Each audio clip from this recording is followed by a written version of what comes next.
They used to laugh at Jonas, called him slow, simple, the man who couldn't even lift a bucket without trembling. On the Broderick plantation, he was the safe target, the one Matthew Broderick mocked just to hear the crowd snicker. Everyone thought Jonas's quiet eyes held nothing, but they were wrong, because behind that slow walk and soft voice was a mind sharper than any blade on the land, a mind that spent years studying guard patterns, locked doors, weak spots, waiting for the moment no one saw coming. And on one violent night, Jonas acted. 4 masters dead before sunrise, 500 enslaved people staring at him in shock as he said the words no one dared even whisper, "We're leaving tonight." What followed wasn't a march. It was a war fought in the shadows, patrols hunting them, a traitor among them, and Jonas, the man they all dismissed as stupid, leading them through mountains, storms, and death itself. This is the legend people still whisper about, how the quietest man on the plantation became the one who shattered it, and how freedom came from the person everyone thought was broken. Because the greatest danger was never the master, it was the man they underestimated. Before we go any further, comment where in the world you are watching from and make sure to subscribe, because tomorrow's story is one you don't want to miss. The morning sun crept across the Broderick plantation like something slow and heavy, dragging light through the mist that clung to the tobacco fields. Jonas worked alone at the broken fence post, his hands moving methodically around the splintered wood. His fingers tested each nail before he drove it in. He worked slowly, always slowly. 2 women passed him carrying water buckets, their voices low but not low enough. "That's Jonas," one whispered. "Poor soul don't know which end of a hammer to hold.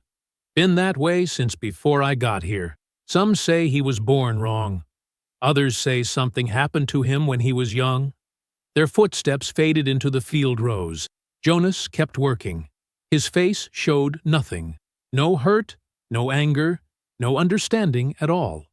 He hammered another nail. The sound echoed dull and flat across the morning. A horse snorted nearby. Jonas looked up slowly, his eyes taking several seconds to focus on the rider approaching. Overseer Carrick sat high in his saddle, a thick man with a weather-beaten face and hands that always rested near the whip coiled at his hip. His eyes swept over Jonas the way someone might glance at a broken tool left in the dirt. "You still working on that post?" Carrick's voice cut through the humid air. "Been 2 hours, boy. A child could have finished by now." Jonas blinked. He opened his mouth, then closed it. When he finally spoke, the words came out slow and uncertain, like he had to find each one separately. "Yes, sir. Almost done, sir." Carrick spat into the grass. "Useless. Don't know why Master Broderick keeps you around. Get it finished before noon, or you'll skip supper. Understand?" "Yes, sir." The overseer pulled his horse around and rode toward the tobacco fields where real work was being done by people whose minds hadn't been shattered by whatever curse or cruelty had touched Jonas years ago. Jonas returned to his work. His hammer rose and fell in the same slow rhythm, but his eyes, when no one was watching, moved sharp and quick across the landscape.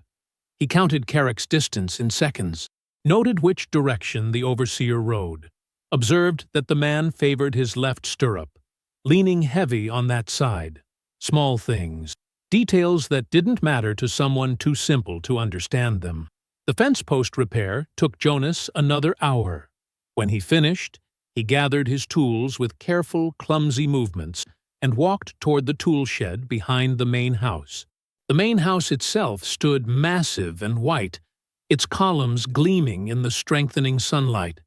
3 stories of wealth built on the backs of 400 souls who lived in the quarters behind the fields. Through the open kitchen door, Jonas could hear voices. "Matthew, you'll ride into town with your father this afternoon."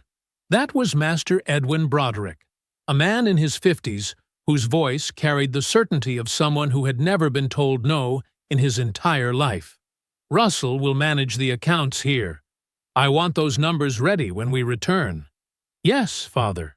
Russell's voice always sounded thin, like he was apologizing even when he had done nothing wrong. Matthew laughed. "Let Russell count his pennies. I'll handle the real business." Jonas put his tools away slowly, making sure each item hung in its proper place on the wall. Through the gaps in the shed walls, he could see into the house yard where the Broderick men emerged. Master Edwin Broderick walked like he owned the earth itself, tall, silver-haired, dressed in a coat that cost more than Jonas's life was valued at in the ledgers. His eldest son, Matthew, followed, younger, broader, with a face that turned cruel when he smiled. Russell trailed behind both, carrying a leather case of documents, his shoulders hunched as though the weight of being a Broderick son pressed down on him constantly. Jonas watched them mount their horses. He let his mouth hang slightly open, let his eyes glaze over like someone watching clouds drift by. Matthew glanced at him and snorted. "Look at that one!" Like a scarecrow forgot how to fall over. Edwin didn't even turn his head. Don't waste words on him. He barely knows his own name. They rode away toward the main road. Jonas stood in the doorway of the tool shed until they disappeared into the tree line. Then he walked back toward the fields where afternoon work was beginning. The day passed in heat and labor. Jonas carried water, picked up tools that other workers dropped, fetched buckets of nails from the storage barn. Small tasks. Simple tasks. Work for someone who couldn't be trusted with anything important. He moved through the day like a shadow. There, but barely noticed. Present, but never truly seen. When the sun began its descent toward the western tree line, the field workers started returning to the quarters.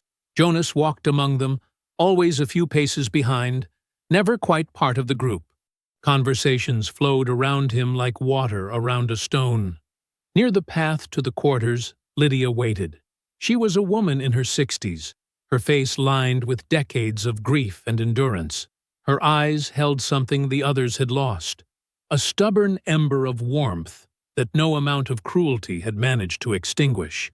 She stepped into Jonas's path. He stopped, looking at her with that slow, uncertain expression he wore like a mask. "You eat today, Jonas?" Her voice was quiet, meant only for him. He nodded slowly. "Don't believe you." She reached into her apron and pulled out a small piece of cornbread wrapped in cloth. "Here, so you won't go hungry tonight." Jonas took it carefully, his fingers closing around it like he was holding something precious. He nodded again, slower this time. "You're a good boy, Jonas." Lydia's hand briefly touched his shoulder. "Don't let them convince you otherwise." She walked away before he could respond. Jonas stood in the path, the wrapped cornbread in his hand, watching her disappear into the quarters. Then he tucked it away inside his shirt and continued walking. The quarters stretched in 2 long rows, rough wooden cabins with gaps in the walls and dirt floors. Jonas's cabin sat at the far end, separated slightly from the others. He went inside briefly, then emerged to sit on the ground outside his door. The evening settled around the plantation like a blanket pulling tight. Voices drifted from other cabins, families sharing what little food they had, children being hushed to sleep, someone singing low and mournful in the distance. Jonas sat alone, his legs stretched out in front of him, his back against the cabin wall. His face showed nothing as he stared across the darkening fields toward the main house. Lights appeared in the windows, first the ground floor, then the second story. Through the glass, shadows moved. The Broderick family settling in for their evening meal, their comfortable routines, their safe and certain world. Jonas watched. His eyes never left those glowing windows. His expression remained empty, slack, unthinking. But his fingers moved slowly in the dirt beside him, tracing shapes that only he could see. Numbers, distances, patterns that meant nothing to a fool. The darkness deepened. The lights in the main house burned steady and bright. Jonas sat perfectly still and watched. Sunday morning arrived with the clanging of the iron bell that hung outside Carrick's quarters. The sound cut through the dawn, pulling people from their cabins before the sun had fully cleared the horizon. Jonas emerged from his door slowly, rubbing his eyes like someone waking from deep sleep. He shuffled into line with the others, his movements uncertain and clumsy. The inspection line formed in front of the big house, 400 people standing in rows across the yard, organized by work assignment. Field hands in front, house workers behind them, craftsmen and stable workers at the rear. Children stood with their mothers. The elderly leaned on walking sticks, their bodies bent from decades of labor. Jonas stood among the field workers, his place near the end where the weakest and least valuable were positioned. The man beside him shifted away slightly, as though simple-mindedness might spread like fever. Master Edwin Broderick descended the front steps of the big house, wearing his Sunday coat, dark blue with brass buttons that caught the early light. His sons followed. Matthew wore a scowl that deepened the harsh lines around his mouth. Russell carried the leather-bound ledger, where every possession of the plantation was recorded, including the names and estimated worth of every person standing in the yard. Carrick stood to the side, his arms crossed, the whip coiled at his belt like a sleeping snake ready to strike.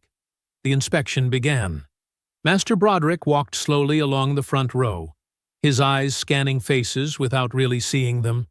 He paused occasionally to point out a torn shirt, a missing button, dirt on someone's collar. Each observation was noted in Russell's ledger. "Standards," Edwin announced to no one in particular. "Without standards, we have chaos." Matthew walked the rows with less patience than his father. His eyes searched for mistakes, for reasons to demonstrate authority. He stopped in front of an older man whose hands trembled from age. "Your work output dropped last week." "Yes, sir. My hands ain't what they used to be, sir." "Then you're worth less than you used to be." Matthew moved on, leaving the old man standing with his head lowered in shame. The inspection continued down the rows. Jonas kept his eyes unfocused, his mouth slightly open, his posture slack. When Matthew's shadow fell across him, Jonas looked up slowly, as though recognizing the presence of another person took effort. Matthew stared at him. Something shifted in his expression, a kind of cruel excitement, like a boy who had just found an insect to pull apart. "You," Matthew's voice carried across the yard. Other conversations stopped. "Jonas, isn't it?" Jonas nodded slowly. "I saw you yesterday. Watched you drop a water bucket near the south field. Spilled half of it before you figured out how to pick it up again." Matthew turned to address the crowd. "It was the most pathetic thing I've ever witnessed. A child could manage better." Nervous laughter rippled through some of the white overseers standing near the house. The enslaved people stood silent, their faces carefully blank. Matthew walked to the well and pulled up a bucket of water. He carried it over to Jonas and shoved it into his hands. Water sloshed over the sides, soaking Jonas's shirt. "Show everyone," Matthew commanded. "Show them exactly how you dropped it yesterday." Jonas stood holding the bucket, water dripping onto his bare feet. His face showed confusion, fear, uncertainty, all the things expected of him. I don't—" His words came out halting and broken. "Drop it, like you did before." "Go on." Jonas's hands trembled. He lowered the bucket toward the ground, moving with exaggerated clumsiness. The bucket tilted. Water spilled across the dirt, turning it dark and muddy. The bucket clattered against a stone. Matthew laughed. "There it is. Look at him. Can't even hold a bucket without making a disaster." The crowd watched. Some people looked away. Others stared at their feet. The discomfort spread through the assembled workers like a physical thing, pressing down on everyone. Lydia stood 3 rows back. Her voice emerged quiet but clear. "Mr. Matthews, sir. He understands now. No need to— Did I ask you to speak?" Matthew's head snapped toward her. His eyes went cold and flat. "Did I give you permission to open your mouth?" Lydia lowered her gaze. "No, sir." "That's right. One more word, and I'll have Carrick take you to the post. You want that? Want to spend Sunday with your back bleeding?" "No, sir." "Then shut your mouth, and remember your place." Matthew turned back to Jonas, who still stood beside the fallen bucket, water pooling around his feet. Matthew stepped closer, his face inches from Jonas's. "You're lucky we keep you at all. You know that? Lucky we don't just put you down like a lame horse." He raised his voice again, addressing everyone. "This is what happens when you let weakness survive. Nature would have culled him years ago, but we're merciful here. We take care of our property, even the broken pieces." Jonas's breathing quickened. His hands shook. His eyes went wide with what looked like terror. Inside, something else happened. Something Matthew couldn't see. Something no one in that yard could witness, because Jonas had spent years learning to hide it behind the mask he wore. A door closed. A final piece of hesitation died. The careful planning that had occupied his thoughts for months crystallized into absolute certainty. Not rage. Rage was hot and stupid, and led to mistakes. This was cold, clear, mathematical in its precision. Matthew stepped back, satisfied with the fear he saw on Jonas's face. "Get that bucket cleaned up, and try not to embarrass yourself further." The inspection continued. Master Broderick finished his walk through the rows and dismissed everyone with a wave of his hand. The crowd dispersed slowly, people returning to their cabins for the brief Sunday rest period. Jonas picked up the bucket with shaking hands. He carried it back to the well, moving like someone who had just been broken a little further. Two women passed him on the path. Poor Jonas. Best he stays small like that. Matthew gets bored, starts looking for entertainment. Better to be invisible. Lord knows what they'd do to him if he ever stood tall. Jonas walked past them without acknowledgement. He returned to his cabin and sat in the doorway, his face blank, his eyes distant. The day passed. Afternoon became evening. The sun dropped toward the western horizon, painting the sky in shades of orange and red that bled into purple darkness. Families gathered for their small Sunday meals. Someone played a fiddle in one of the center cabins. Children ran between the buildings until their mothers called them inside. The quarters settled into night. Jonas sat outside his cabin until full darkness came. Then he went inside. Through the gaps in the cabin walls, neighbors could see his silhouette moving around, settling in for sleep. The quarter went quiet. One by one, the voices stopped. The last candles were extinguished. 400 people lay down to rest before Monday's labor began again. Hours passed. The moon rose, nearly full, casting silver light across the fields. Jonas's cabin door opened without sound.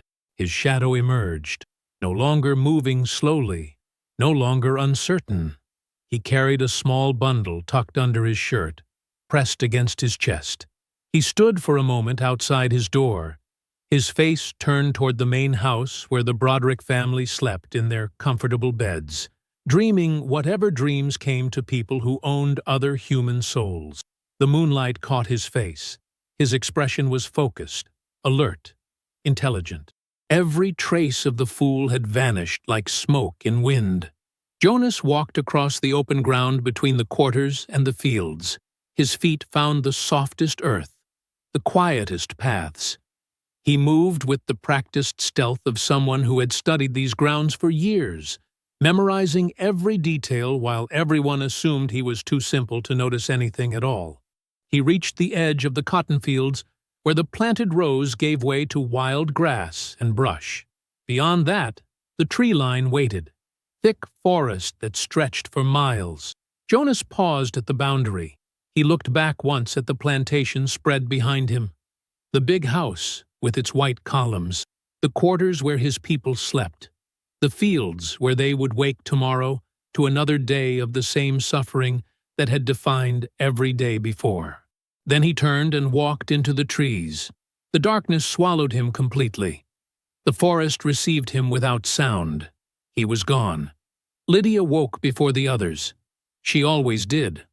Her body had learned the rhythm of plantation life so deeply that she no longer needed the bell to tell her when darkness was giving way to morning.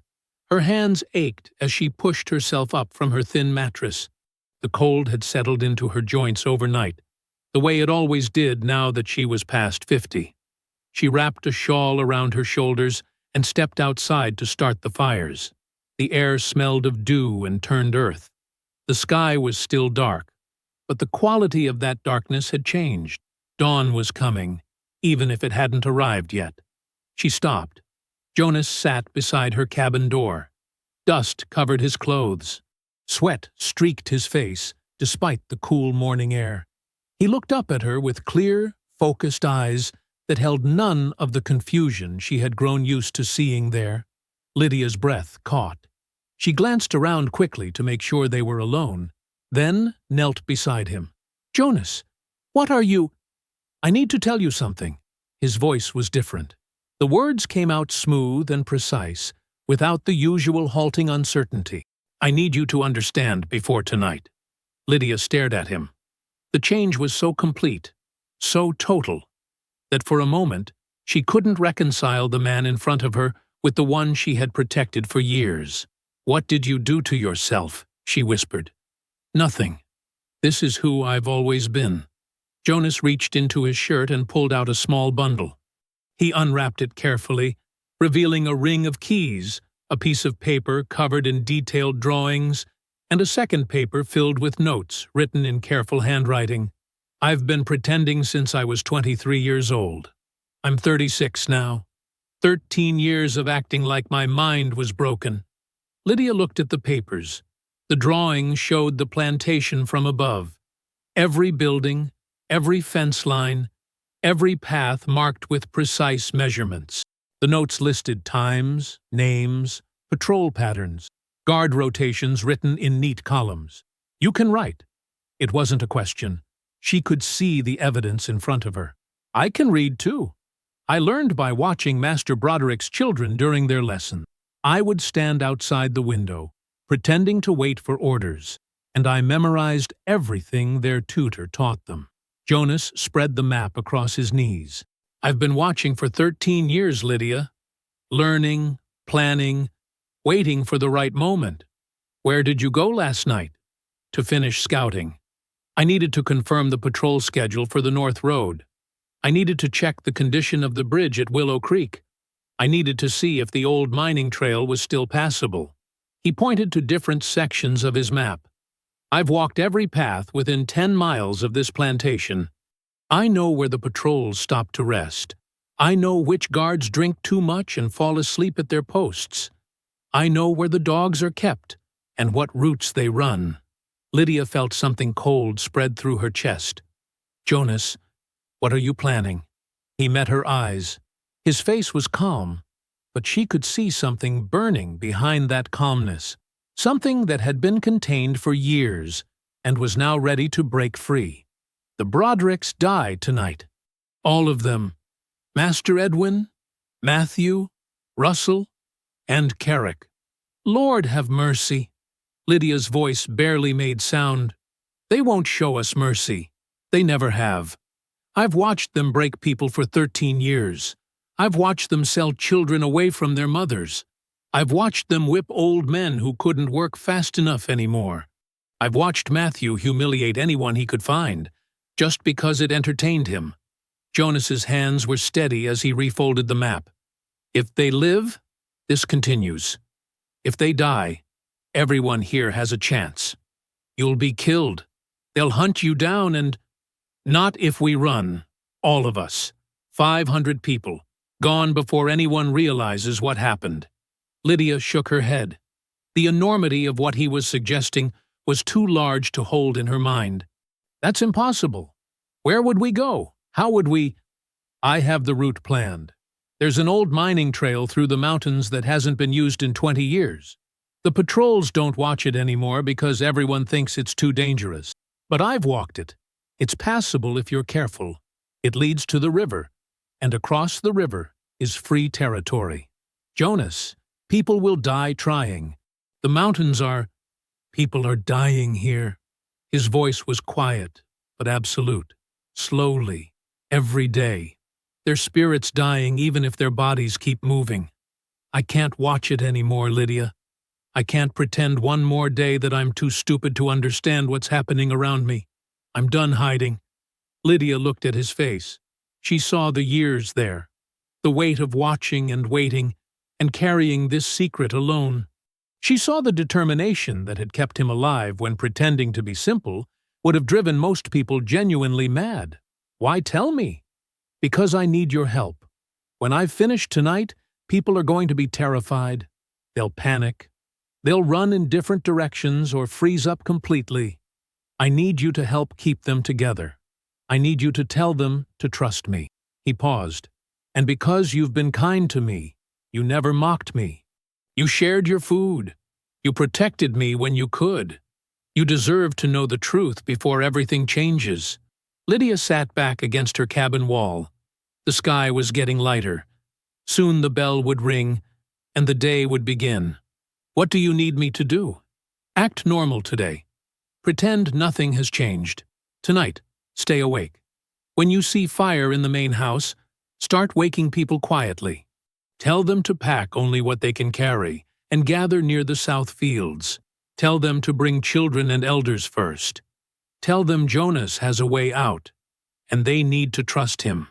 They won't believe me. They think you're... I know what they think. But you believe me now, don't you? Lydia looked at the maps, the keys, the careful notes. She looked at the intelligence burning in his eyes. She thought about all the years she had wondered if there was something more to Jonas, something he was hiding beneath the surface. Yes, I believe you. Then, help me save them. The bell rang across the plantation. Morning had arrived. Other people began emerging from their cabins, stretching and coughing and preparing for another day of labor. Jonas's face changed. The intelligence drained away. His expression went slack and uncertain.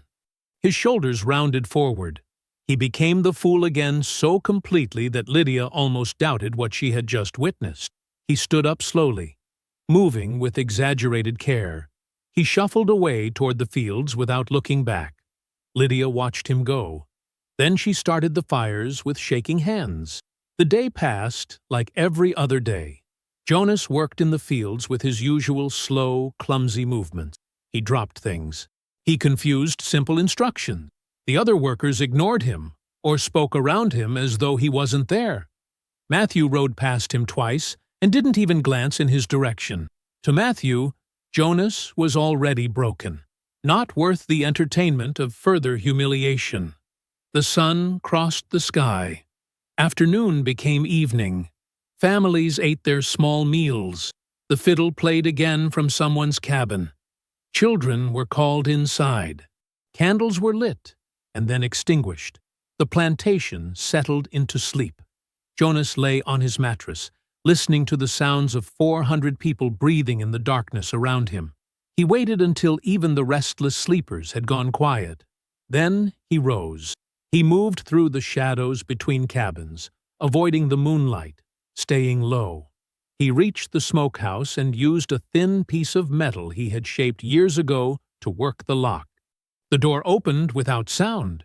Inside, hanging from hooks, were the additional keys that Carrick kept for emergencies. Jonas took the ones he needed and left the rest so their absence wouldn't be noticed immediately. He crossed the open ground to the main house. Every window was dark. The Brodericks slept in their comfortable beds, full from their dinner, unaware that their world was about to end. Jonas used a key to open the servants' entrance at the back of the house. He stepped inside and closed the door behind him. The house smelled of tobacco and furniture polish. Expensive carpets muffled his footsteps as he moved through the lower floor. He knew the layout perfectly. He had cleaned these rooms, carried things through these hallways, stood waiting for orders while memorizing every detail. He climbed the main staircase. The steps were solid and well built. They didn't creak. At the top of the stairs, he paused. 4 bedroom doors. He knew which room belonged to each member of the family. He had listened to their conversations, absorbed their routines, learned their patterns. He turned right and walked to the 3rd door, Matthew's room. The door opened silently. Jonas had oiled these hinges himself 2 weeks ago. Matthew slept on his back, one arm thrown across his face. He was 26 years old. He would never see 27. Jonas crossed the room. He had stopped at the tool shed before coming here and taken what he needed. A blade used for cutting leather, sharp enough to open skin with almost no pressure. He stood beside Matthew's bed. The young man's chest rose and fell with slow, peaceful breaths. His face looked almost innocent in sleep, all the cruelty temporarily erased. Jonas thought about yesterday morning, the bucket, the humiliation, the laughter, the way Matthew had threatened Lydia for showing basic human kindness. He thought about the 13 years before that, all the people Matthew had hurt, all the suffering he had caused, because he could, because the system gave him permission, because no one would ever stop him. Jonas raised the blade. His hand didn't shake. His breathing stayed steady. His eyes held no hesitation, no doubt, no mercy. Only the cold certainty of a man who had decided that some things could only be ended one way. Jonas brought the blade down. Matthew's eyes opened once, startled, confused, and then closed forever. The kill was quick, silent. Jonas had practiced the motion in his mind 1,000 times, rehearsing every angle to ensure there would be no struggle, no scream, no chance for warning. He cleaned the blade on Matthew's bedsheet and moved to the next room. Edwin Broderick slept alone in the master bedroom. His wife had died 3 years ago, and he had never remarried. The room smelled of old wood and whiskey. Edwin lay on his side, his face buried in the pillow, one hand hanging off the edge of the mattress. Jonas stood over him. This man had owned him for 13 years, had watched him be beaten into submission, had ordered the breaking of his spirit, had profited from every moment of Jonas's pretended stupidity. The blade moved again. Edwin jerked once and then went still. 2 down. Jonas crossed the hallway to Russell's room. The youngest Broderick's son slept with his mouth open, snoring softly. Books were stacked on the table beside his bed. Ledgers and accounting journals he reviewed each night before sleeping. Russell was 22. He had never personally whipped anyone, but he had calculated the cost of every punishment, every sale, every separation of families. His hands were clean only because he preferred numbers to violence. The blade did not distinguish between active cruelty and passive complicity. 3 down. Jonas descended the stairs and exited through the servants' entrance. The overseer's cabin sat 50 yards from the main house, close enough that Carrick could respond quickly to any disturbance. Jonas crossed the distance in seconds, moving low and fast. Carrick's door was unlocked. The overseer believed his reputation alone protected him, that no enslaved person would dare approach his cabin uninvited. He was wrong. Carrick slept with a pistol on the table beside his bed, but Jonas reached him before his hand could move. The overseer's eyes opened. He saw Jonas's face clearly in the moonlight streaming through the window, saw the intelligence there, saw the truth of what Jonas really was. Recognition flashed across Carrick's features. Then, nothing. 4 dead. The plantation's entire male authority structure erased in less than an hour. Jonas took Carrick's pistol and the ring of keys hanging from a peg near the door. Then he moved toward the guard quarters. The Broderick plantation employed 6 armed guards who rotated watch duties throughout the night. 2 were currently on patrol. The other 4 slept in a small building near the stables. Jonas used Carrick's keys to open the armory first. He removed every weapon he could carry. 4 rifles, 3 pistols, boxes of ammunition. He hid them in the hollow beneath the old oak tree where he had hidden his maps. Then he barred the guard quarters from the outside. When the men inside woke and tried to leave, they would find themselves trapped. By the time they broke through the door, everyone would be gone. The sky was beginning to lighten. Jonas walked to Lydia's cabin and knocked twice, their agreed signal. She opened the door immediately. Her face was tight with fear and determination. "It's done," Jonas said quietly. Lydia nodded. She had already packed a small bundle. "I've told Sarah and Moses and Big Thomas. They're spreading the word now. Quiet-like, just as you said." "Good. Tell them to gather near the south fields. Keep the children calm. We move as soon as everyone is ready." People began emerging from their cabins, confused and frightened. They clutched their few possessions and looked around for explanation. Some noticed Jonas standing in the open, no longer moving slowly, no longer avoiding eye contact. They saw him clearly for the first time. Dawn broke fully as women in the main house began screaming. They had discovered the bodies. The sound carried across the plantation grounds, high and terrible and full of horror. The enslaved population froze. Some began backing toward their cabins. Others looked to Jonas with wide, questioning eyes. Jonas walked to the center of the gathering crowd. 500 people pressed close, their faces showing every shade of emotion: terror, confusion, hope, anger, disbelief. "Master Broderick is dead," Jonas said loudly. His voice was clear and strong. No hesitation, no slowness. "Matthew is dead. Russell is dead.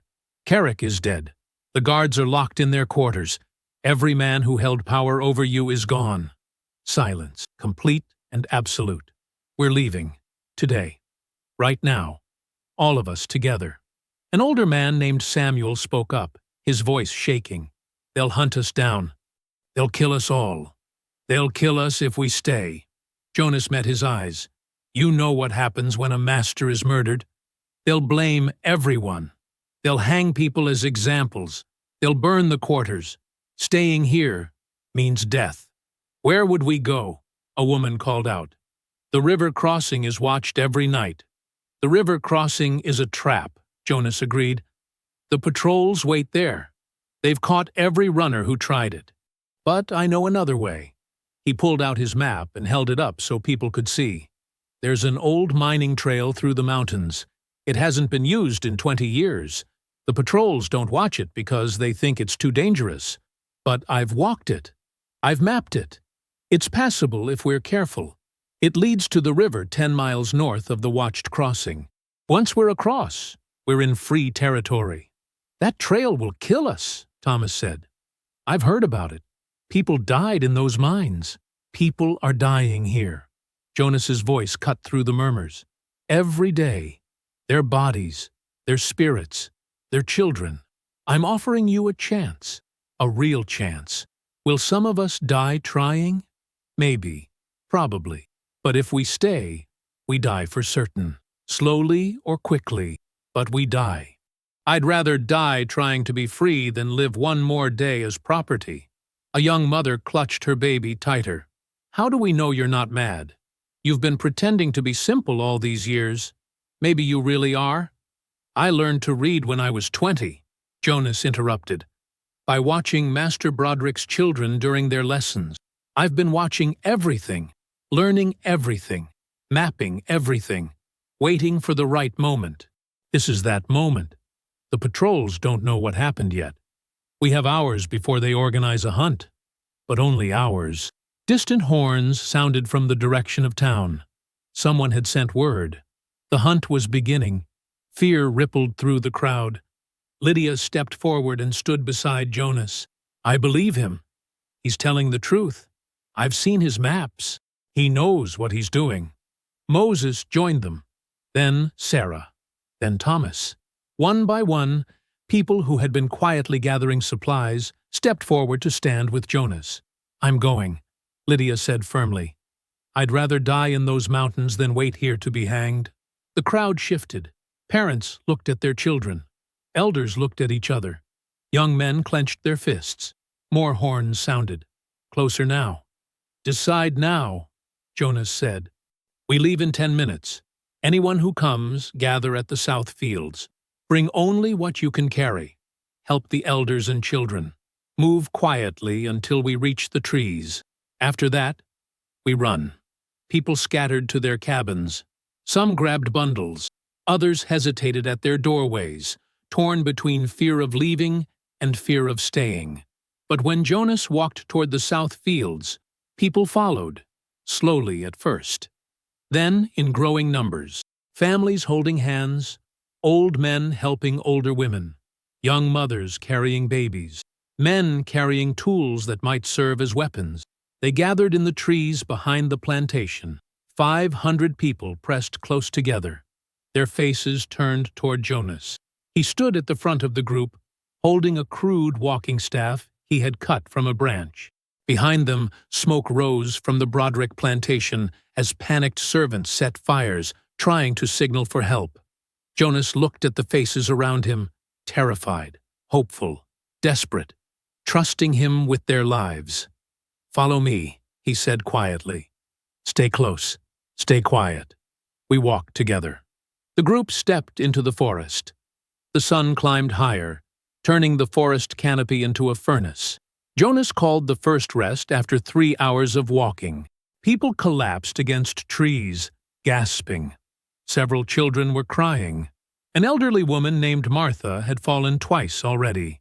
They couldn't continue like this. Jonas stood on a fallen log and raised his hand for attention. "Listen carefully. We're too many to move as one group. We're loud. We're slow. We leave tracks wide enough for a blind man to follow." People exchanged worried glances. "We need to organize," Jonas continued. "I need 12 men who know the forest.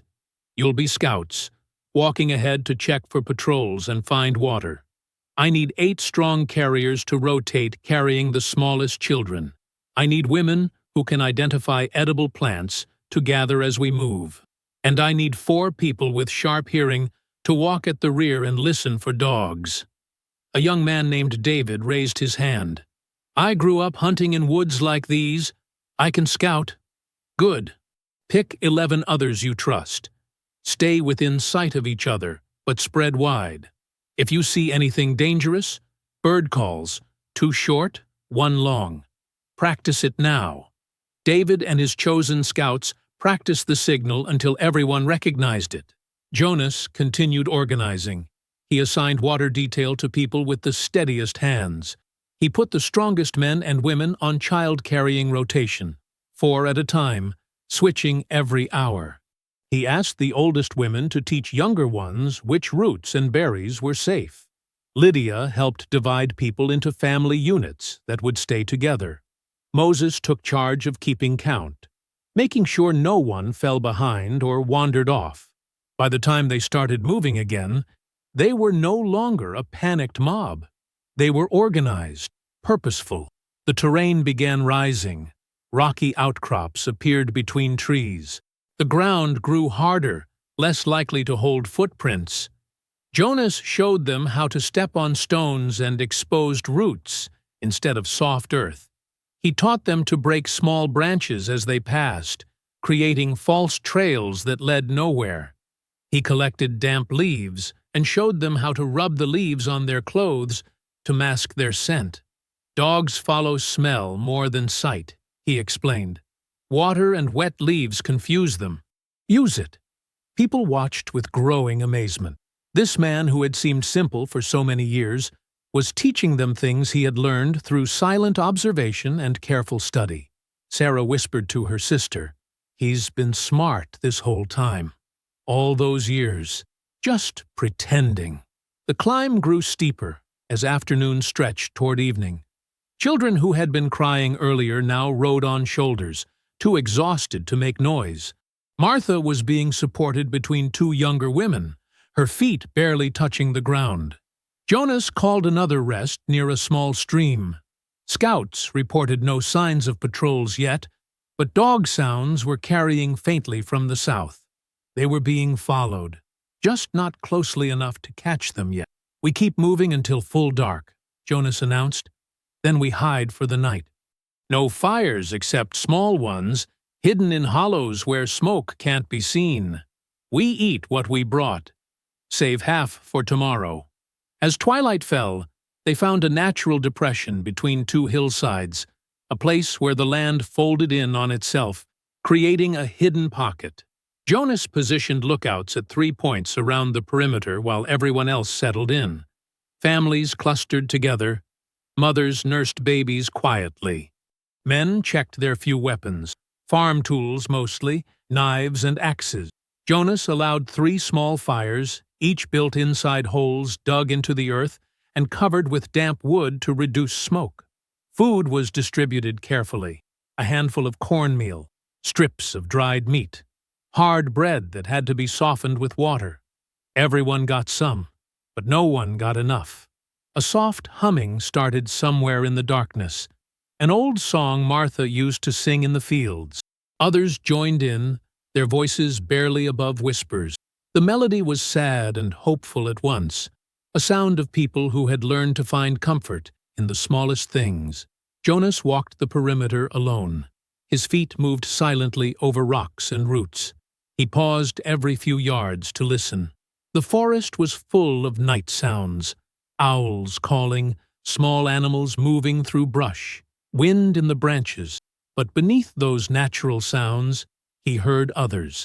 Distant barking, horses moving through undergrowth, men's voices carrying faintly on the wind. The patrols were searching, but they were searching in the wrong direction. They had followed the false trails Jonas created toward the river crossing. It would take them until tomorrow to realize their mistake. By then, Jonas planned to be deep in the mining foothills where horses couldn't follow. He returned to the camp and pulled out his map. By moonlight, he traced the route ahead with one finger. The mining trail started 3 miles north. They had covered maybe 7 miles today. Not enough. They needed to reach the foothills before dawn, or the patrols would spot them crossing open ground. Lydia appeared beside him, moving quietly. "Can't sleep?" "Not yet." She sat down, her old bones creaking. "People are starting to believe in you." In this, believing and surviving are different things. True, but belief helps people survive impossible things. She looked at the map. "How far tomorrow?"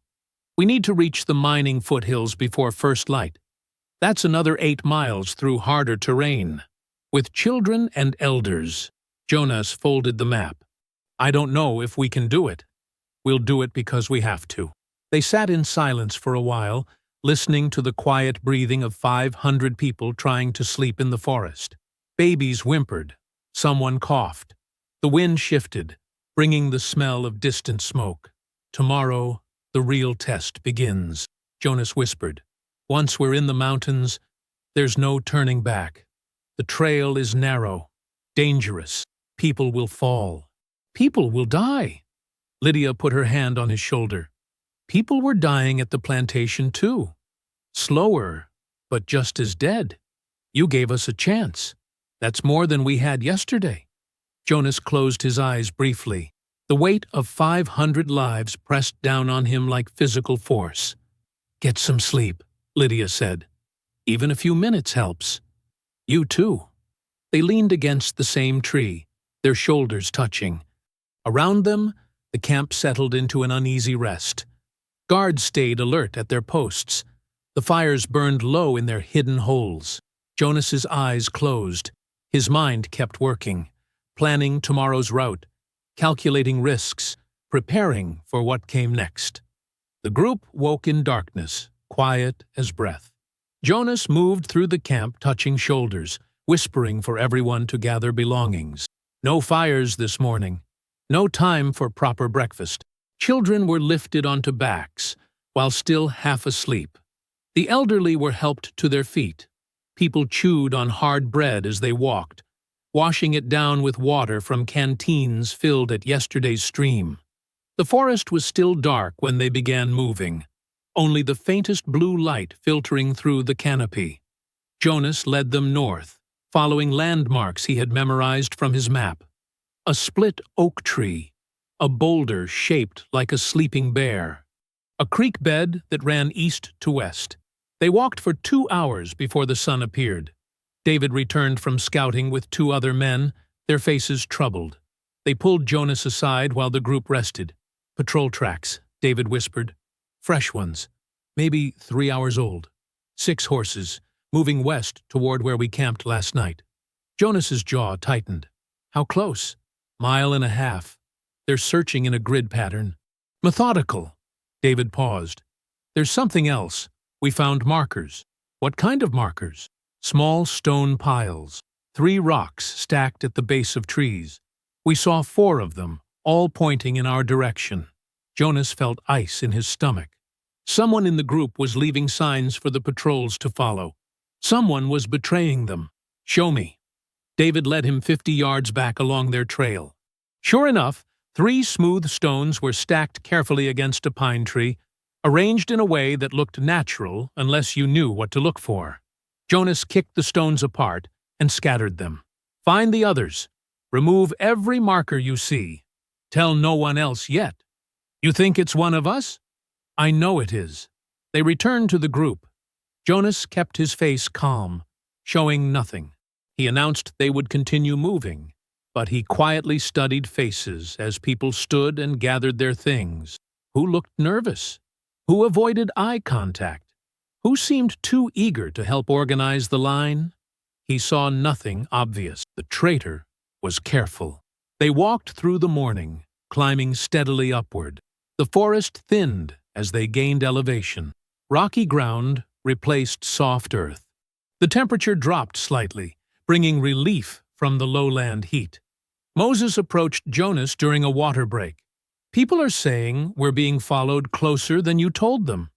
"We are. They're scared. Some want to split up, take different routes. That's death. Smaller groups are easier to catch." Jonas handed his canteen to a child who had already emptied hers. "We stay together. What if someone's helping the patrols find us?" So the rumor was already spreading. Jonas kept his voice low. "If someone is, we'll find them. Until then, we keep moving." The terrain grew rougher. They crossed a narrow ravine using a fallen tree as a bridge, helping children and elders across one at a time. The crossing took nearly an hour. Too long, too exposed. But there was no other way. On the far side, while the last people were still crossing, Jonas noticed something that made his blood run cold. Footprints in the soft mud beside the ravine.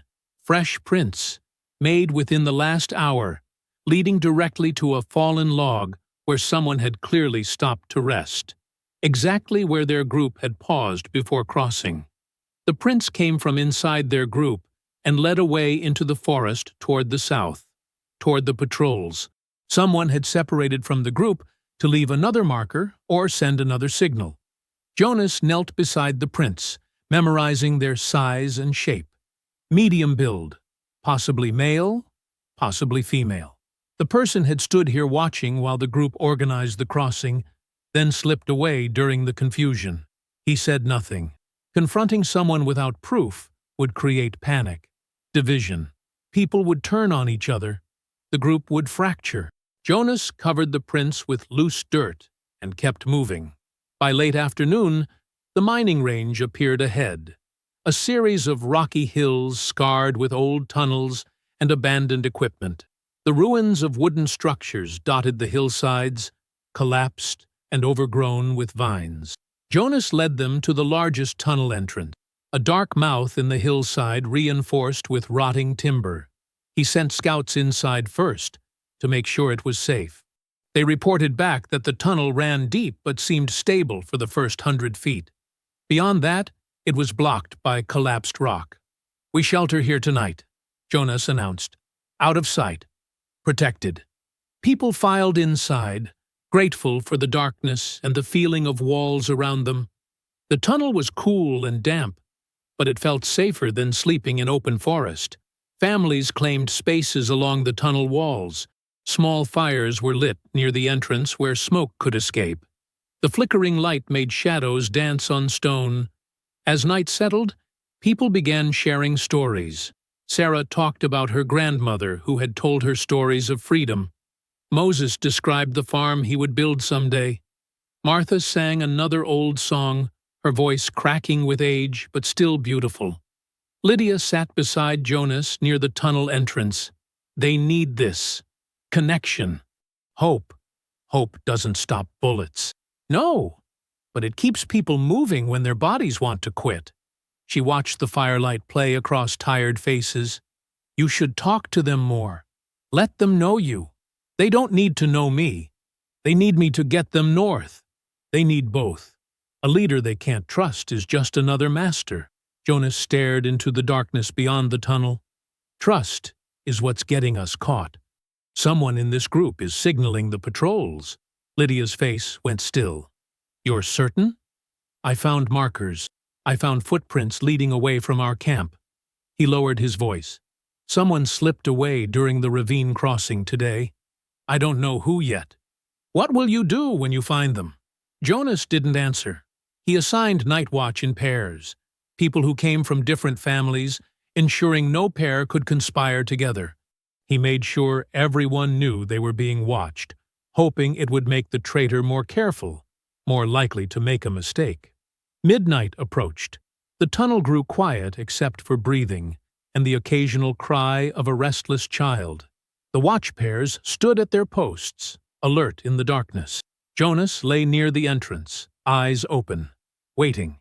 A shadow moved, someone rising quietly from the back of the tunnel where the families slept. The figure moved slowly, carefully, stepping over sleeping bodies. Jonas watched through half-closed eyes. The person was medium height, wearing a dark shawl that made identification impossible in the dim light. They reached the tunnel entrance and paused, looking back as if checking whether anyone noticed.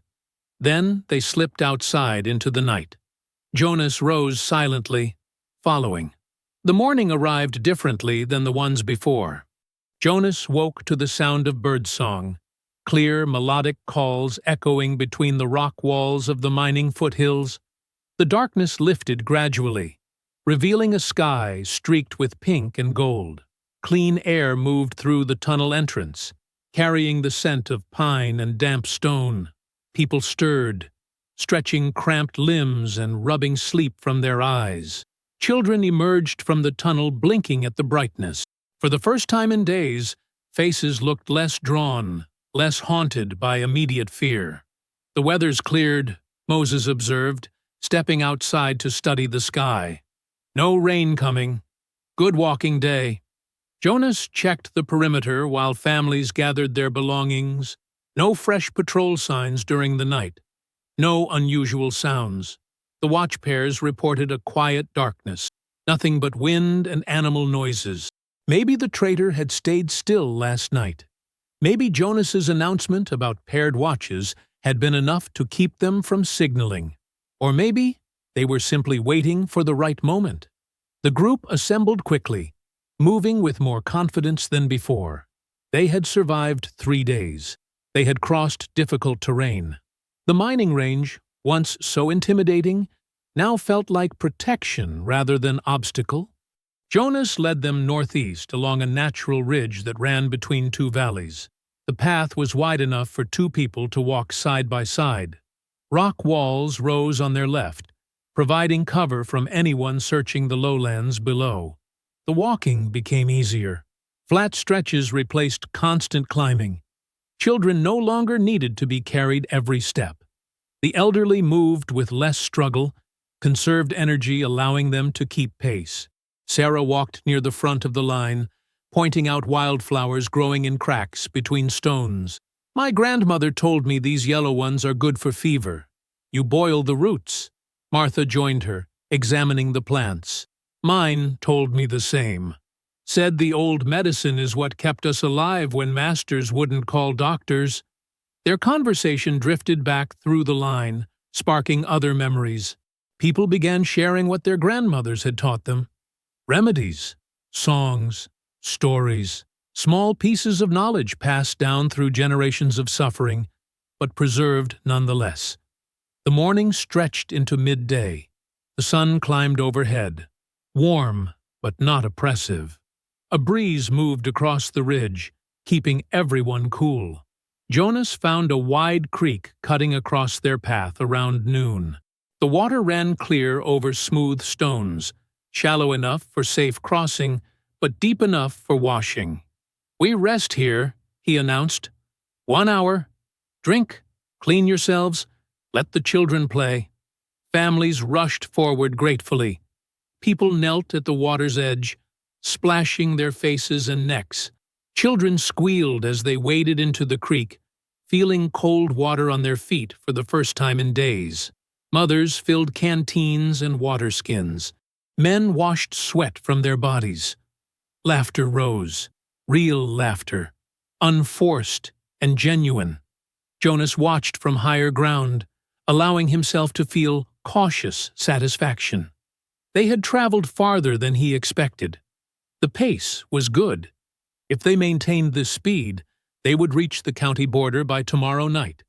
Lydia climbed the small rise to stand beside him. "Look at them. They're starting to believe. Belief doesn't guarantee survival. No, but it makes survival possible." She gestured toward the creek, where children splashed and mothers smiled. Yesterday, they were broken people running from death. Today, their families imagining tomorrow. Jonas studied the horizon beyond the valley. Mountains rose in the distance, blue and hazy. Beyond those mountains lay the border. Beyond the border lay something that might resemble freedom. "We reach the plateau tonight," he said quietly. "If weather holds and patrols stay west, we'll make the border by tomorrow evening." Lydia touched his arm gently. "You've given them something nobody else could. Hope wrapped in a real plan. Hope dies fast when people get caught. Then we won't get caught." The rest period ended. Jonas called everyone back to the line. They moved out refreshed, spirits noticeably lighter. The afternoon brought more good terrain. The ridge widened into a rocky plateau, overlooking vast stretches of forest. They could see for miles, rolling hills, dense canopy, distant smoke from towns they would never enter. By evening, they reached the halfway point Jonas had marked on his map, an open plateau ringed by protective cliffs, offering shelter and visibility. This was where he planned their last major rest before the final push. "We camp here tonight," Jonas announced. "Full rest. Tomorrow we walk through the day and night to reach the border." People settled quickly, claiming spaces and organizing supplies. The mood remained elevated from the day's easy travel. Families gathered in small clusters, talking about what they would do when they reached free soil. Jonas made a decision that surprised even himself. Small fire tonight, shielded by the rocks. Keep it low. Faces lit up with joy. Fire meant warmth. Fire meant cooked food. Fire meant a moment of normalcy in an abnormal journey. Wood was gathered. A careful fire was built in a natural depression surrounded by stones. Flames danced orange against the darkening sky. Someone began humming. Others joined. The melody grew into song, quiet at first, then gradually stronger as courage built. "Wade in the water. Wade in the water. Children, wade in the water. God's gonna trouble the water." Jonas listened from the edge of camp, expression softening despite his efforts to remain guarded. These people deserved this moment.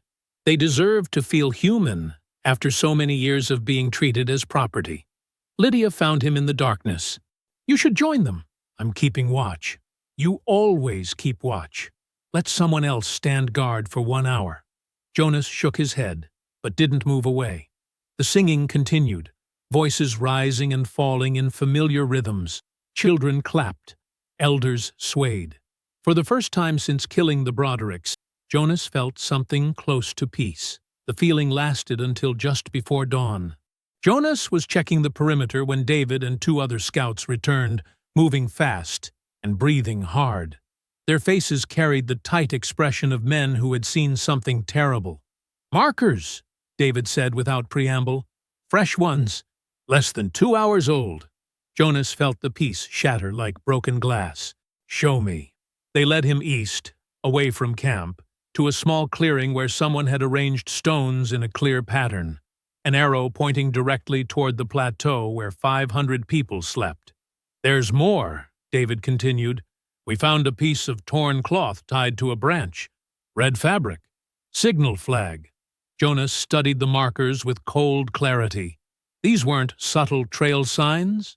These were deliberate, obvious indicators meant to guide patrols directly to their location. The traitor had grown bold. "Wake everyone," Jonas said quietly. "No noise. Gather them in the center of camp." David hesitated. "You're going to tell them?" "I'm going to end this."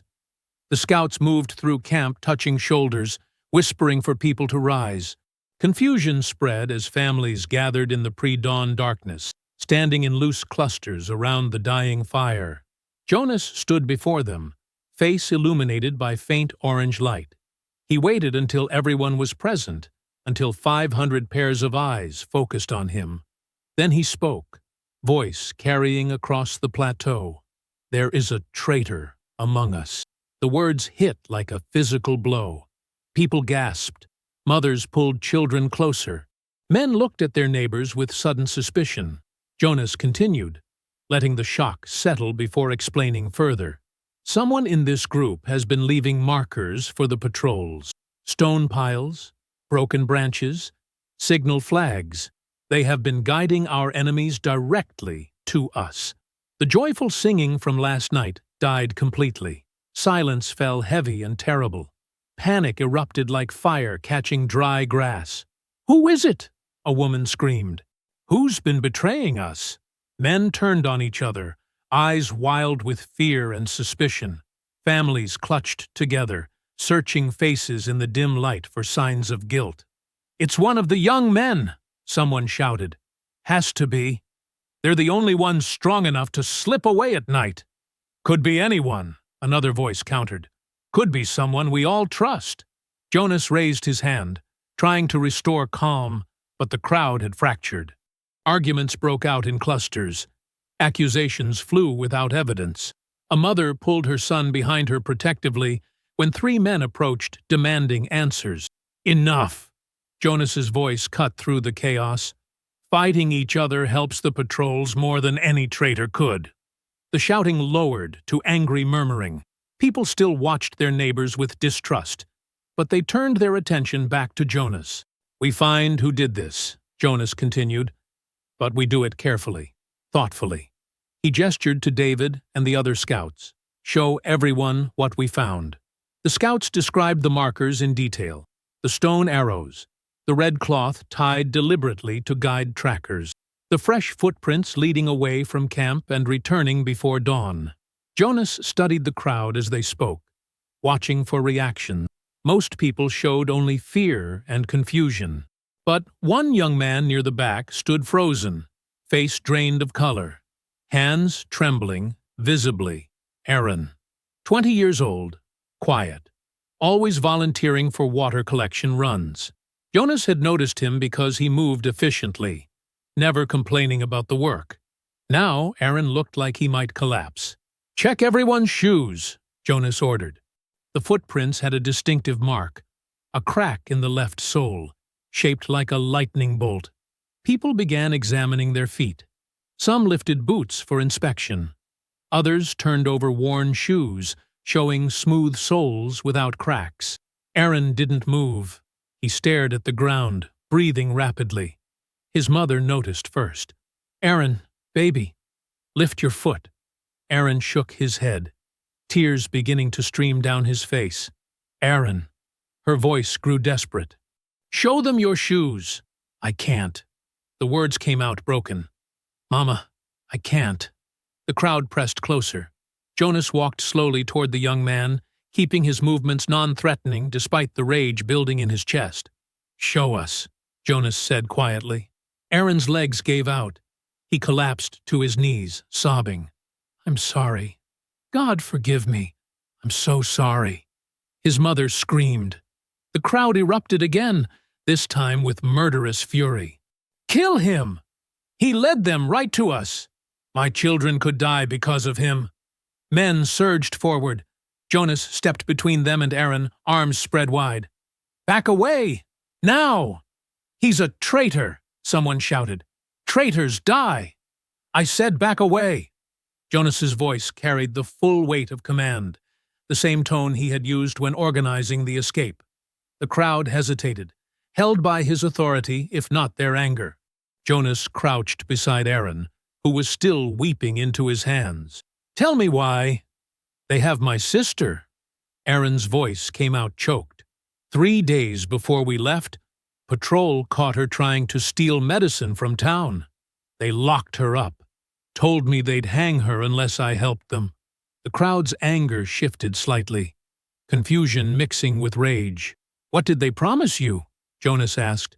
"That they'd let her go if I guided everyone into their trap." Aaron looked up, face streaked with tears and snot.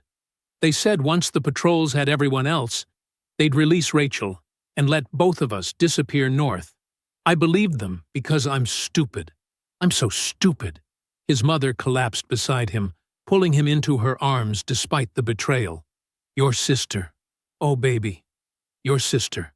She's all I got besides you, Mama." Aaron clung to her. "I couldn't let them kill her, but now I've killed everyone else." The crowd's fury intensified. "String him up!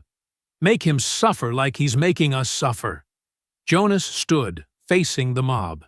"Executing him wastes time we don't have. Justice takes however long it takes." "This isn't justice. This is panic." Jonas pointed toward the eastern horizon where dawn was breaking. "Patrols are closing in. Every minute we spend on revenge is a minute we lose for escape." An older man pushed forward, face twisted with rage. "Then what do you suggest? Let him walk free after he tried to kill all of us?" Jonas looked at Aaron, who was still kneeling in the dirt, broken and sobbing. An idea formed, cold, calculated, and born from years of thinking 3 steps ahead. "Aaron walks east," Jonas said, "alone. He leaves fresh markers heading the wrong direction.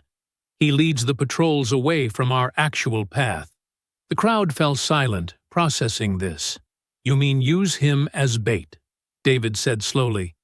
"I mean, give him a chance to fix what he broke." Jonas crouched again, meeting Aaron's eyes. "You want to save your sister? Save everyone. Lead the patrols on a false trail. Make them chase shadows while we cross the border." Aaron's mother grabbed Jonas's arm. "They'll catch him. They'll kill him. Maybe. But everyone here dies for certain, if we don't move now." Aaron wiped his face, breathing hard. "I'll do it. I'll lead them east. It's the only way I can make this right." His mother wailed, but Aaron gently pushed her away. He stood on shaking legs, facing Jonas directly. "I'm sorry," Aaron whispered, "for everything." Jonas handed him a canteen and a small pouch of dried meat. "Move fast. Make the trail obvious. Buy us 12 hours if you can." Aaron nodded. He hugged his mother one final time, whispered something in her ear that made her sob harder, then turned and walked east without looking back. The crowd watched him disappear into the trees. Some faces showed satisfaction. Others showed pity. Most showed only desperate hope that this sacrifice would be enough. "We move north," Jonas ordered. "Double pace, no talking. Follow exactly where I step." The group assembled quickly, fear overriding exhaustion. They moved out as the sun broke fully over the horizon, traveling fast through dense forest. Hours passed. The terrain grew rougher. Jonas led them through ravines and across rocky outcroppings that left minimal tracks. They moved without rest, driven by the knowledge that patrols were somewhere behind them. By late afternoon, they reached what Jonas's map indicated was the main crossing point, a stone bridge spanning a deep gorge that marked the county border. Jonas pushed through the final line of trees and stopped dead. The bridge was gone, not collapsed from age, not damaged by weather, deliberately destroyed, burned black and broken. with the center section lying in pieces at the bottom of the gorge 50 feet below. Behind them, patrol horns echoed through the forest. Close, growing closer. The crowd emerged from the trees and saw the devastation. Screams of despair rose immediately. "We're trapped! You led us to a dead end! We're going to die here because of you!" People surged toward Jonas, faces twisted with terror and rage. Mothers clutching children, men with fists clenched. The entire careful trust he had built shattering in seconds. "You said you had a plan," someone screamed. "You said this was the safe crossing." Another voice joined. Jonas stood at the edge of the destroyed bridge, gripping his map so hard the paper crumpled. His mind raced through every detail he had studied, every conversation he had overheard, every document he had read. The bridge had been intact 3 months ago when he last saw patrol reports. The maps showed it as the main crossing. Everything pointed here as the escape route. He had miscalculated. Somehow, critically, he had miscalculated. Horns sounded again, this time from multiple directions: east, south, west. The patrols were closing in from 3 sides, herding them toward the gorge like animals into a pen. "What do we do?" Lydia appeared beside him, voice tight with controlled fear. "Jonas, what do we do?" The crowd pressed closer, demanding answers he didn't have. In the distance, torches became visible through the trees. Dozens of them, maybe hundreds. Night began falling. Shadows grew long and deep. The gorge stretched before them, impossible to cross, impossible to escape. Jonas stood alone at the burned bridge's edge, map clutched in white-knuckled hands, watching torchlight draw closer through the darkening forest. The chaos erupted like a dam breaking. Families scattered in different directions, some running back toward the trees, others dropping to their knees in prayer, still others screaming accusations at Jonas while clutching their children. The careful organization that had held them together for days dissolved into pure panic.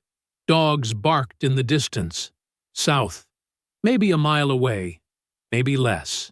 The sound carried clearly through the evening air, each bark a countdown to capture. Jonas stood motionless at the burned bridge's edge, forcing his breathing to slow despite the adrenaline flooding his system. Panic killed people. Panic made them stupid.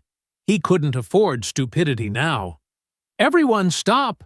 His voice cut through the noise. "Stop moving!" Nobody listened. The crowd continued fragmenting, terror overriding reason. "If you run into those trees, you die," Jonas shouted. "The patrols are surrounding us.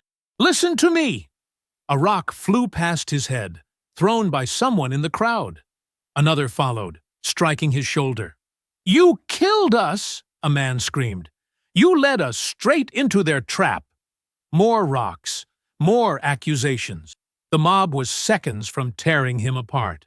Lydia appeared in front of Jonas, arms spread wide, placing herself between him and the angry crowd. Her voice rang out with authority that surprised everyone, including Jonas. "You will listen." She glared at the crowd with the full force of her years and wisdom. "Right now, you will stand still and listen." The throwing stopped.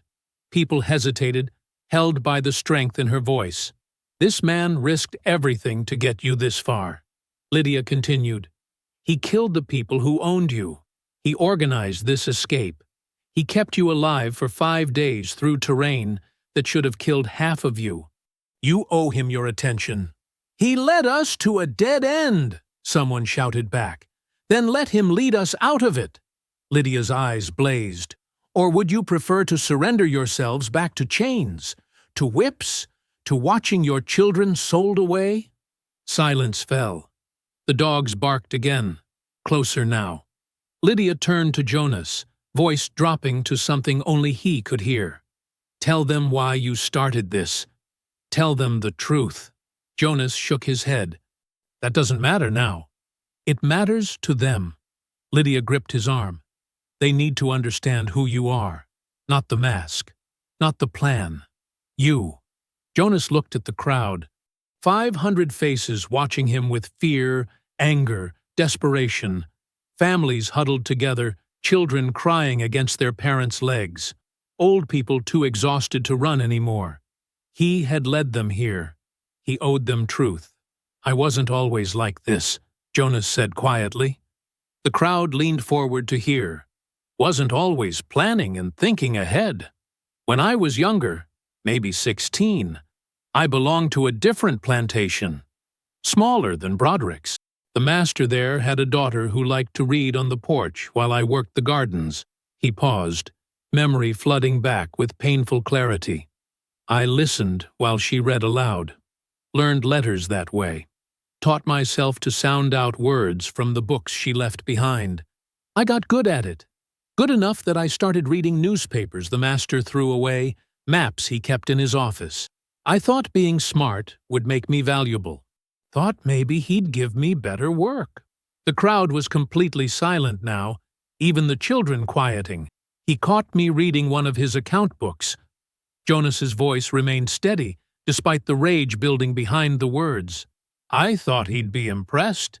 Instead, he called his overseer and 3 field hands. They held me down in the barn and beat me with a leather strap until I couldn't remember my own name. When I woke up 3 days later, the master told me I was too smart for my own good. Said smart slaves caused rebellions. Said I needed to become stupid, or I'd never survive. Someone in the crowd gasped. Others looked away, unable to meet his eyes. So I became stupid, Jonas continued. Moved slow, talked slow. Let them think the beating broke something in my head that couldn't be fixed. I did the worst jobs without complaint. Let them mock me. Let them use me for entertainment. I wore that mask for 14 years. He looked directly at the faces staring back at him. I kept it on when the Brodericks bought me. Kept it on through every humiliation. Kept it on while I watched other people suffer the same things I suffered. And the whole time, I was learning. Watching, waiting for the moment when I could take everything they stole from me and use it to destroy them. Tears streamed down several faces in the crowd. Aaron's mother was openly weeping. I killed those men because they deserved to die, Jonas said. But I led you all away because you deserve to live. I won't apologize for trying, and I won't apologize for failing if this is where it ends. But it's not ending here. How? David stepped forward, voice breaking. How do we cross with no bridge? Jonas pulled the crumpled map from his pocket and smoothed it against his thigh. His finger traced a line near the bridge location. Before the bridge was built, loggers used tunnels to move timber under the river during flood season, he said. There's one marked here, about 200 yards downstream. It's old. Probably collapsed in places, but if any part of it still connects both sides, we can cross. And if it doesn't connect, someone asked, then we die, trying, instead of dying, surrendered. Jonas met their eyes. I choose trying. The dogs barked again. Torchlight became visible on the ridge above them, flickering between trees. Everyone who wants to surrender, stay here, Jonas said. Everyone who wants to fight for freedom, follow me down the embankment. Right now. No hesitation. He started walking before anyone could argue, heading downstream along the gorge's edge. Behind him, he heard footsteps. One person, then another, then dozens. By the time he reached the old logging trail marker, nearly the entire group was following. The tunnel entrance was worse than he remembered from the map's description. Rotted timbers framed a black opening barely wide enough for 2 people to walk side by side. Water dripped from the ceiling. The smell of decay and stagnant water drifted out from the darkness. Stay close, Jonas ordered. Watch your footing. If the tunnel starts collapsing, run forward, not back. He pulled a small lantern from his pack and lit it with trembling hands. The flame caught, throwing weak yellow light across the tunnel's mouth. On the ridge above, patrol voices shouted orders. Dogs bayed with excitement, having caught the scent. Jonas looked back one final time at the 500 people who had trusted him this far. Families holding hands, mothers carrying babies, old people leaning on walking sticks, all of them watching him, waiting for him to lead them into the darkness. He turned toward the tunnel entrance and took the first step inside. The darkness swallowed them whole. Jonas held the lantern high, its weak flame barely pushing back the blackness that pressed in from all sides. The tunnel walls were closer than he remembered from the map's description, forcing them to walk single file. Water dripped steadily from somewhere overhead, each drop echoing like a hammer strike against stone. Behind him, 500 people moved in near silence. The only sounds were shuffling feet, quiet breathing, and the occasional whimper from a frightened child, quickly hushed by their mother. The wooden supports groaned under the weight of earth above them. Jonas tried not to think about how old these timbers were, how many years of rot and moisture had weakened them. Tried not to imagine the tons of dirt and rock that could come crashing down at any moment. "Keep moving," he called back softly. "Stay close to the person in front of you." The tunnel floor sloped downward, slick with moisture. Jonas felt water seeping through his worn boots, cold against his skin. The air grew thicker, harder to breathe. Dust particles floated through the lantern light like tiny spirits. Behind him, someone stumbled and fell. Others stopped to help them up. The line compressed, people bunching together in the narrow space. "Don't stop," Jonas urged. "Keep the line moving." They pressed forward. The tunnel narrowed further, forcing them to bend low. Jonas heard elderly people struggling, their breathing labored. Heard children crying softly despite their parents' attempts to comfort them. A support beam cracked somewhere ahead. The sound echoed through the tunnel like a gunshot. Everyone froze. Jonas held his breath, listening. Water dripped. Nothing else. After a long moment, he continued forward, testing each step before putting his full weight down. The lantern flickered.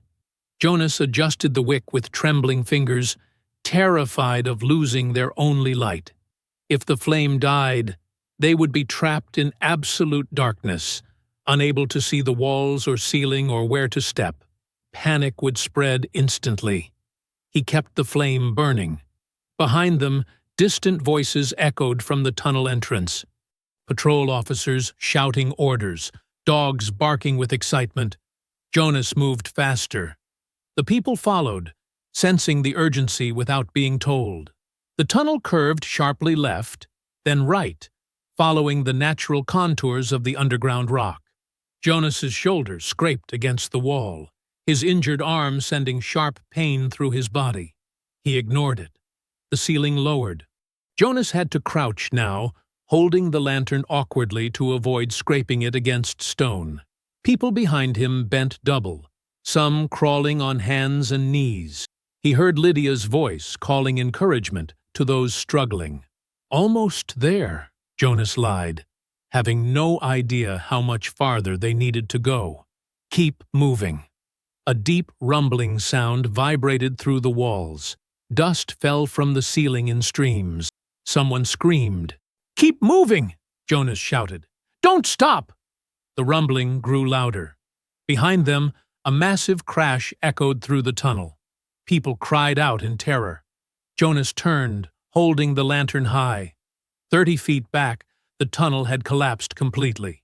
Timbers, stone, and earth filled the passage from floor to ceiling, blocking the way they had come. The patrol dog's barking was suddenly muffled, barely audible through tons of debris. But the collapse also trapped Jonas's group between the debris and whatever lay ahead. "Forward!" Jonas commanded. "Move forward now!" They scrambled through the narrowing tunnel. The air grew thinner, harder to pull into lungs. Jonas felt lightheaded, but pushed on. Behind him, he heard people struggling to breathe, gasping in the dust-choked darkness. A child's voice cried out somewhere in the middle of the line. "I'm stuck! Mama, I'm stuck!" Jonas stopped, turning back. "Who's stuck?" "My boy," a woman's panicked voice. His leg is trapped under a beam." Jonas handed the lantern to the person behind him and crawled back through the pressed bodies.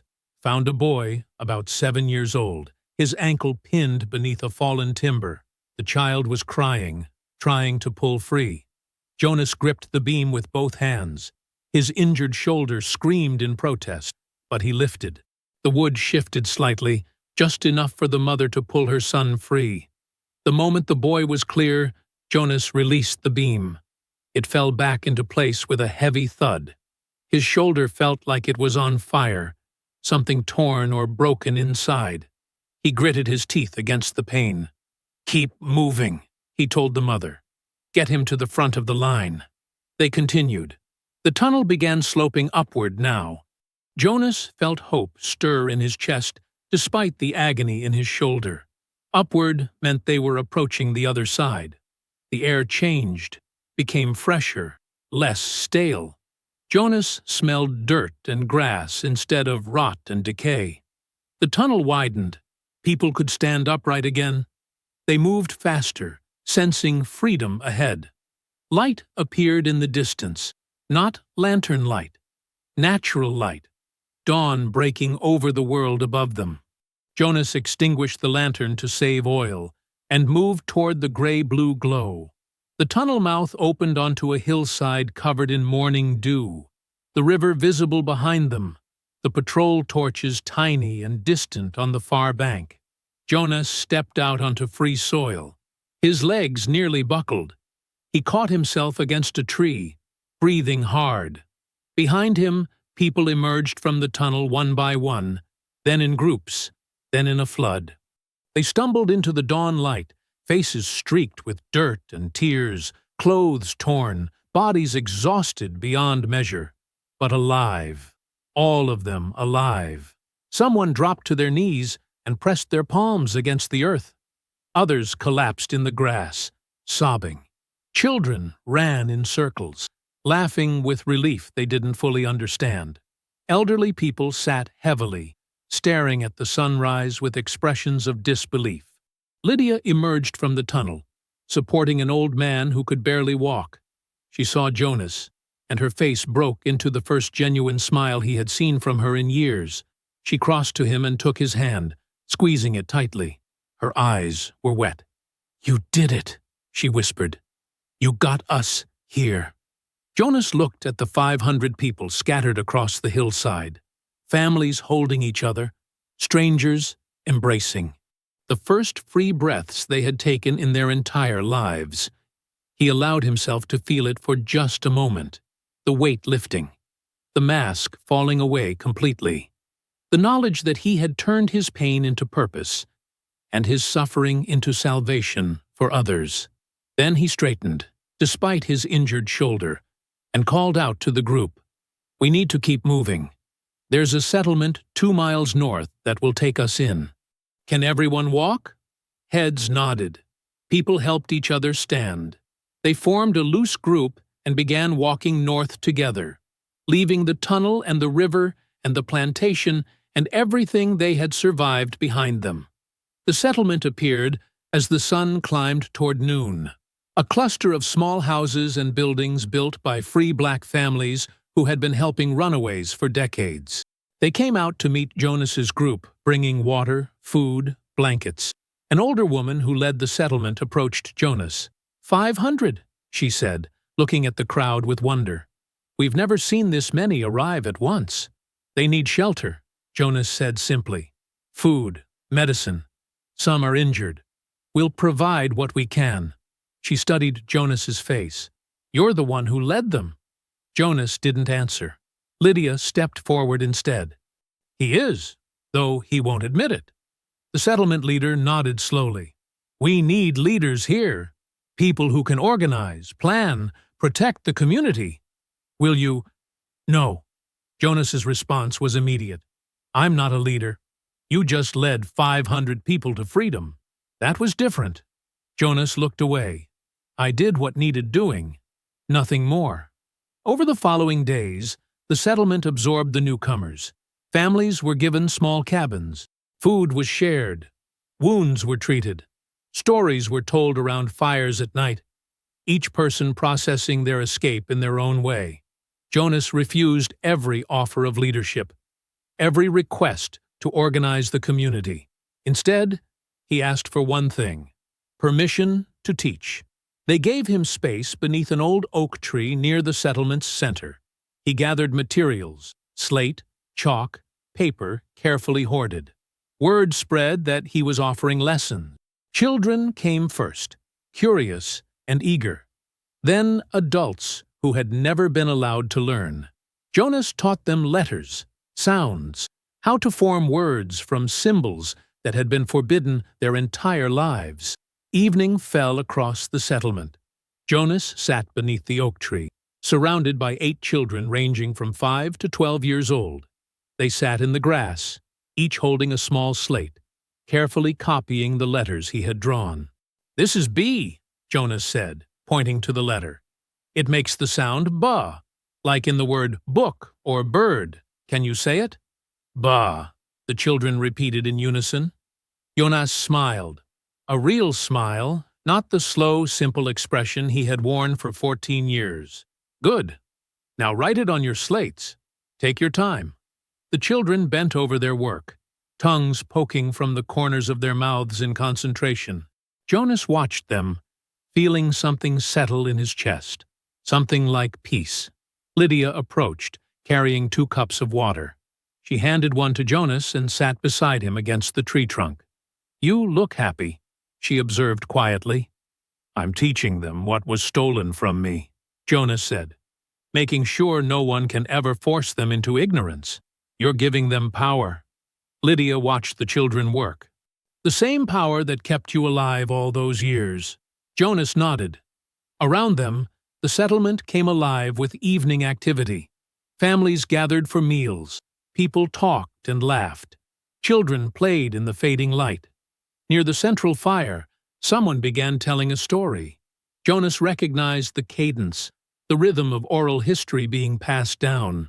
"Let me tell you," the storyteller's voice carried across the settlement, "about the man they called Stupid, about how he wore a mask for 14 years, letting them think he was broken, about how he learned to read by listening to a master's daughter, about how he planned and waited and watched until the moment came to strike." Other voices joined in, adding details. How Jonas had killed the Brodericks in a single night. How he had organized 500 people to escape. How he had led them through deadly terrain while patrols hunted them. They called him the Camp Fool, someone said. But he was the smartest man alive. Smart enough to hide his mind behind a mask. Smart enough to turn weakness into strength. Smart enough to lead 500 souls into the dawn. The children around Jonas had stopped writing to listen to the story. One of them, a girl about 8, looked up at him with wide eyes. "Is that true?" she asked. "Did you really save 500 people?" Jonas considered the question. Around him, families laughed together in freedom. Children played without fear of being sold. Old people rested without wondering if tomorrow would bring the whip. "I helped them save themselves," he said finally. "Now, finish writing your letters. The light is fading." The children returned to their work. Lydia squeezed Jonas's hand once, then stood to help prepare the evening meal. Jonas sat beneath the oak tree as the sun set, surrounded by children learning to read, listening to his story being transformed into legend.